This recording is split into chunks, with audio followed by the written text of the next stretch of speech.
Rebonjour à tous. On arrive sur cette dernière séquence. On a deux parties pour cette dernière séquence. Donc, une séquence service aux salariés. On en parlait à l'instant tous les deux avec Benjamin Suchard. Salut Benjamin. Bonjour Mathieu. Tu es le fondateur et le CEO de Worklife.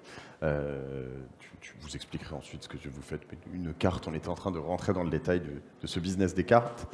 Et Jérôme Tomasini, qui est le responsable IMIA des partenariats avec l'écosystème des startups de Stripe. Et vous allez échanger sur la manière de repenser les avantages salariés à l'ère post-Covid. Voilà. Je suis bon? C'est ça. Ouais, bon. Voilà, alors toi tu travailles chez Worklife et toi tu travailles à République, c'est ça hein? C'est l'esprit. D'accord. Bon, tout à l'heure. Merci Mathieu. Merci Mathieu. Bonjour à tous, merci d'être là. Je vous avoue que c'est mon premier événement en personne depuis la dernière décennie, donc je suis super enthousiaste et excité de vous voir tous. Dans mon quotidien, j'accompagne les investisseurs et les entrepreneurs early stage en Europe du Sud notamment. Ce qui me permet d'avoir une position un peu privilégiée et de rencontrer des entrepreneurs comme Benjamin et d'avoir des conversations intéressantes. Et c'est dans ce cadre-là, en fait, qu'on va discuter de la question des avantages salariés et en tout cas de comment ils évoluent aujourd'hui. Donc voilà, bonjour Benjamin et ravi de t'avoir avec moi. Est-ce que tu pourrais déjà commencer par te présenter en fait en quelques mots ? Merci Jérôme, bonjour à tous. Je suis absolument ravi d'être là, de pouvoir partager un certain nombre de valeurs, d'engagements, de visions qu'on a chez Worklife. Donc moi, je m'appelle Benjamin, j'ai 34 ans, j'ai créé une première boîte qui s'appelait Check My Metro, ensuite une plateforme de service à la personne, Youpies, et maintenant, désormais, Worklife, une app et une carte pour gérer, animer et financer l'ensemble des avantages salariés. Super. Est-ce que tu peux nous en dire un peu plus sur ce qui a été l'élément déclencheur du développement de Worklife ? Tu disais que c'est ton premier événement en personne, c'est-à-dire qu'il s'est passé pas mal de choses dernièrement. On a tous été en confinement, on a tous peut-être beaucoup cogité, réfléchi. Et moi, je viens d'un monde où on vendait au début un avantage auprès d'entreprises qui étaient des services à la personne. Et je parlais beaucoup avec des RH et je me suis rendu compte, en plein pendant le Covid, que ce travail d'engagement, ce travail RH, il allait être complètement redéfini avec les nouvelles formes de travail. Je me suis rendu compte que tout ce qui était en place avant, tout l'investissement qui était mis en place, notamment sur site, on parlait avant le confinement des nouveaux locaux, des investissements physiques, mais aussi des cantines d'entreprise, mais aussi de tout un tas d'avantages sociaux qui allaient être complètement bouleversés et redéfinis, avec un besoin pour les entreprises d'être en lien avec leurs collaborateurs. Et c'est là où l'idée a non seulement émergé, mais c'est surtout cristallisé. On avait commencé à travailler sur ces sujets un petit peu avant, et où on s'est dit il faut repenser les formes d'engagement, et quoi de mieux que de mettre quelque chose de physique dans la main des collaborateurs, une carte de paiement, pour pouvoir commencer justement ce voyage de l'engagement collaborateur. Merci. Donc tu as évoqué de manière déjà à commencer concrète ce qu'est Worklife. Est-ce que tu peux nous donner un peu un exemple de ce que vous faites et peut-être même montrer en quoi ça consiste ? Alors, je le disais tout à l'heure, Worklife, c'est à la fois une application et une carte de paiement, elle est dans ma poche, je vous la montrerai tout à l'heure, qui permet de gérer, d'animer et de financer les avantages salariés. Alors concrètement, qu'est-ce que ça veut dire ? Ça veut dire qu'on va permettre aux entreprises de financer la mobilité, par exemple, on pourra revenir sur cet exemple, les titres restaurants, l'indemnité télétravail, on en parle beaucoup en ce moment. Il y a beaucoup d'entreprises qui mettent en place ce genre d'avantages. Le crédit mobilité pour, par exemple, compenser ou remplacer la voiture de fonction ou les services à la personne. Et en gros, les collaborateurs vont non seulement pouvoir avoir une carte pour payer ces différents avantages, ils vont pouvoir également avoir, en fonction du besoin de la politique sociale de l'entreprise, avoir une répartition entre la part de l'employeur et la part salariée. Donc concrètement, si je paye une garde d'enfant 100 €, il pourra y avoir 50% qui est financé, 50 € par mon employeur et 50% par moi-même, et de cette manière aussi mettre en lumière sur l'application l'ensemble des avantages déjà existants dans l'entreprise, que ce soit une ligne d'écoute psychologique, que ce soit une mutuelle. Bref, l'idée est de pouvoir redonner une valeur stratégique à ces avantages qui étaient trop souvent perçus comme des droits, comme des commodités, en donnant des KPI concrètes pour l'entreprise. D'accord. Donc, tu as évoqué cette partie là pour les employés, essentiellement, pour les entreprises et même et les business. Est-ce que tu peux me parler de l'impact que ça peut avoir sur la marque employeur, notamment ? Alors, je pense qu'un des meilleurs exemples, c'est de partir sur un de ces avantages, qui est la mobilité, qui est aujourd'hui un avantage qui est particulièrement mis en place. On l'a, par exemple, mis en place pour Amazon et à peu près 15 000 salariés. En réalité, qu'est-ce qu'on fait et de quel constat on part ? On part que le confinement et les nouveaux modes de travail ont changé la manière de gérer la mobilité. Que désormais, l'abonnement de transport en commun, il n'a plus lieu d'être comme le seul et unique moyen de financement pour l'entreprise. Un collaborateur, aujourd'hui, il peut prendre le vélo, et puis surtout, il peut ne pas prendre de passe mensuel parce qu'il télétravaille 1, 2, 3 jours par semaine.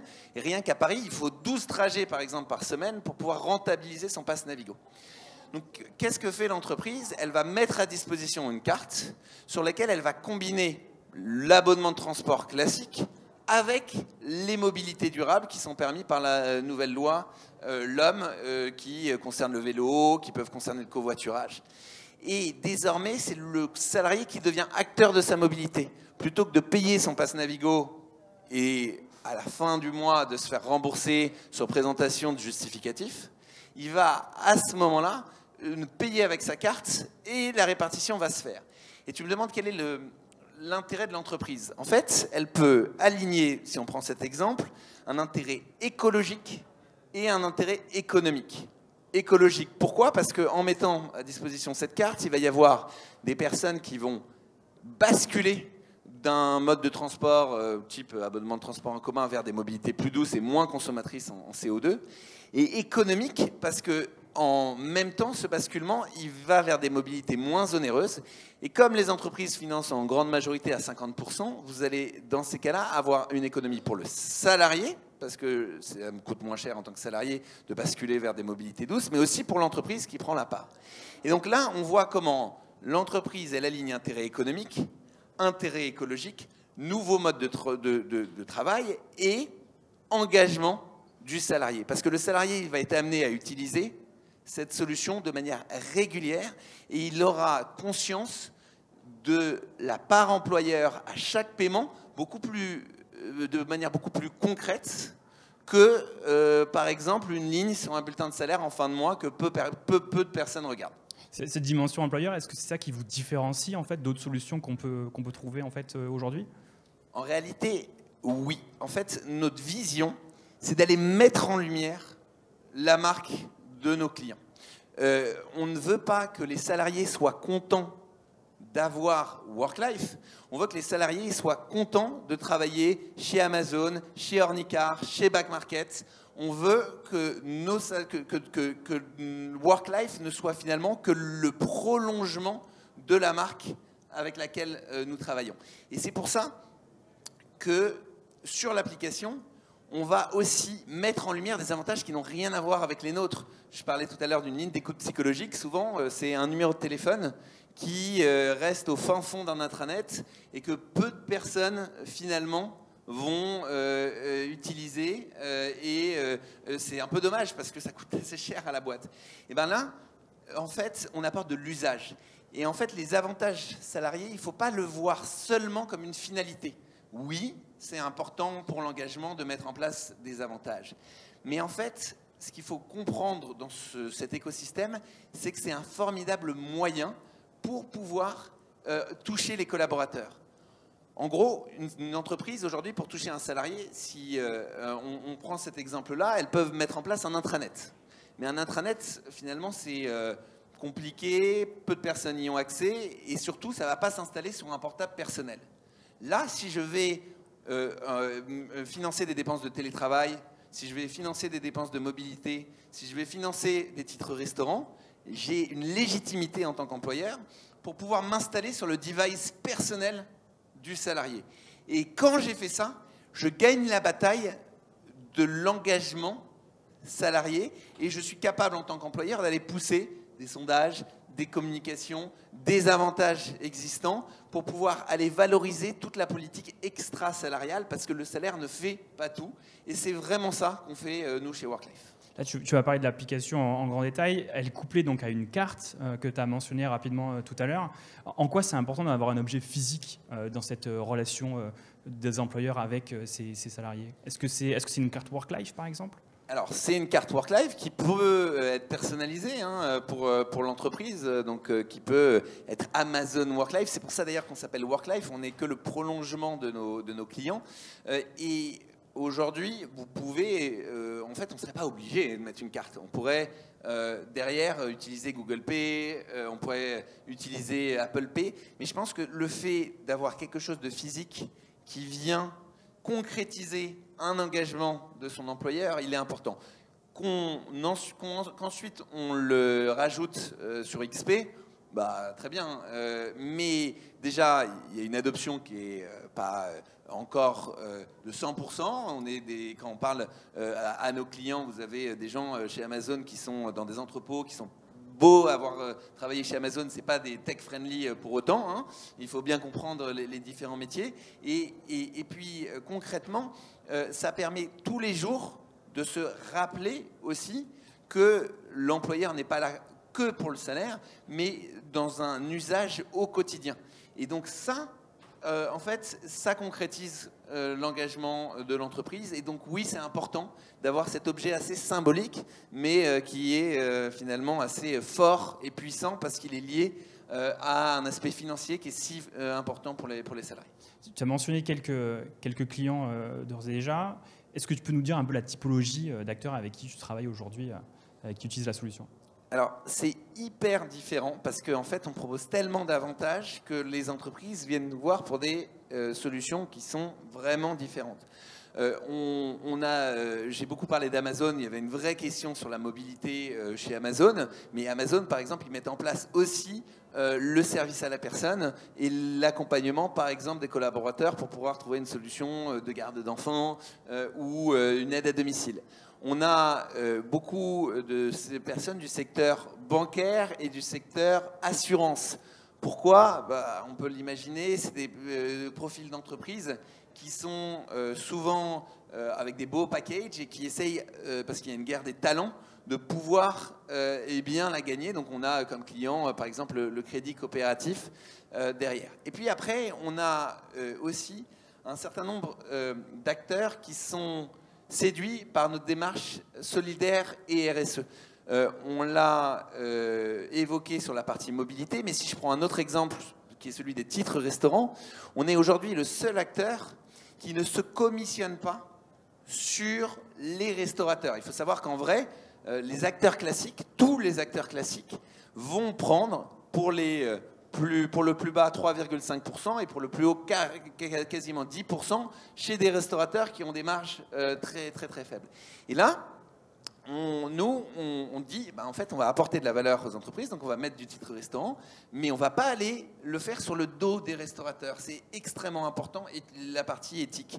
Et on a un certain nombre d'entreprises là qui sont un peu plus de start-up, ou par exemple là, si je prends l'exemple de Bazar Chic, qui est du groupe Lafayette, ça a été un vrai marqueur différenciant de pouvoir proposer à leurs collaborateurs une carte, une solution qui soit en ligne avec les engagements de l'entreprise.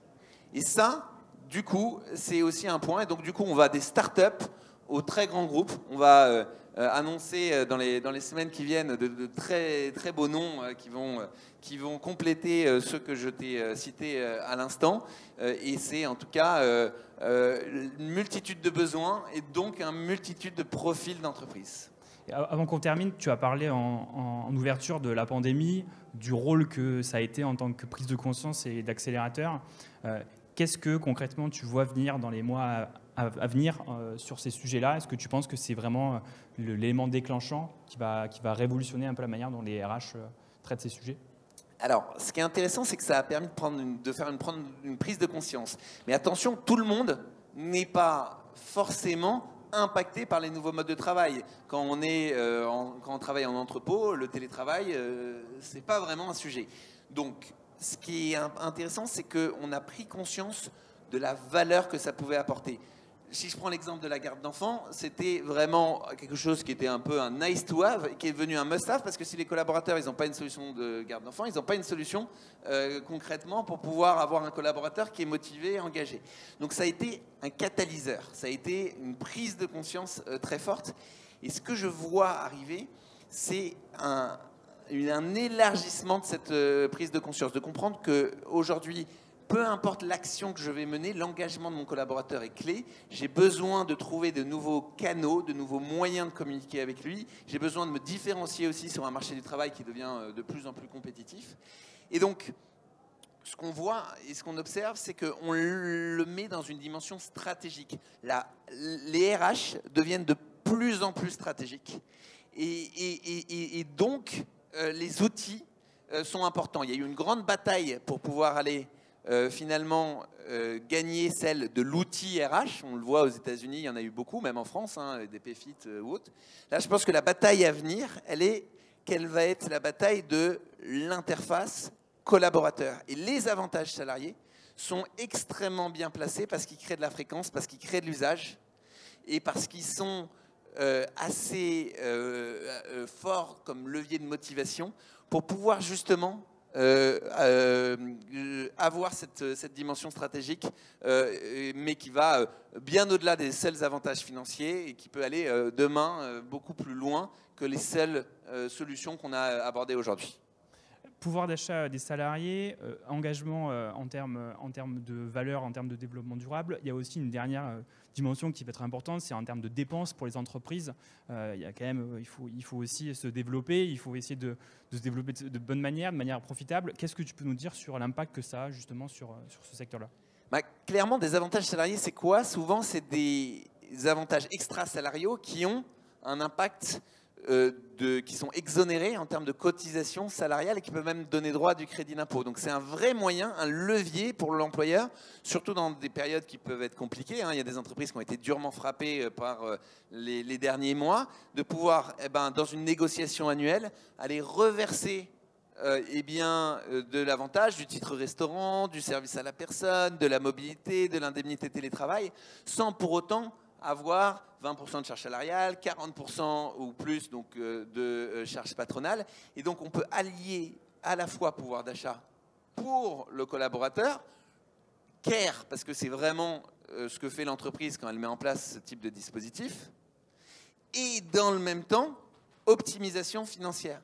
On peut même gagner de l'argent. J'ai donné l'exemple de la mobilité, je peux donner l'exemple des titres restaurants qui sont exonérés jusqu'à 5,50 € à peu près par jour. Donc c'est un moyen, dans une politique de compensation and benefit, de ne pas simplement gérer la partie benefit, mais de gérer aussi la partie compensation. Et quand ces deux seront liés, c'est là où il y aura la bataille qui sera gagnée, c'est-à-dire la possibilité pour le salarié de comprendre le package global qu'il a et pas simplement la dernière ligne sur son bulletin de paie. Parfait. Merci beaucoup Benjamin pour cet échange. J'espère que vous avez trouvé ça aussi passionnant que moi. Et je vous remercie. Je vous souhaite une bonne après-midi. Merci beaucoup. Merci.